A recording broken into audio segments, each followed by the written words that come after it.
Kay Adamson at saka UE. So, ito yung sinasabi. Kung sinabi ko kanina dapat hindi ka never say die.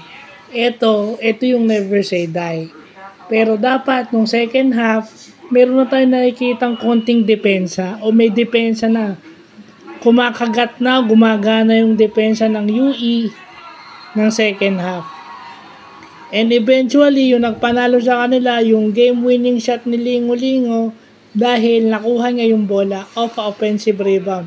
Hustle play, and then double clutch, double pop na jump shot. No? Kasi may depensa, so kailangan i-double clutch yung bola para may release niya ng tama off the glass. So yung sinasabi, use the glass.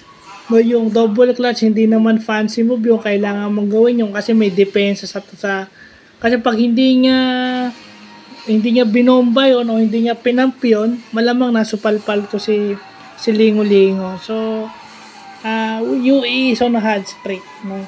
Sayang yung start ng Adamson, maganda na hinahabol lang. Kasi gumanda yung depensa din ng UE pagdating ng second half.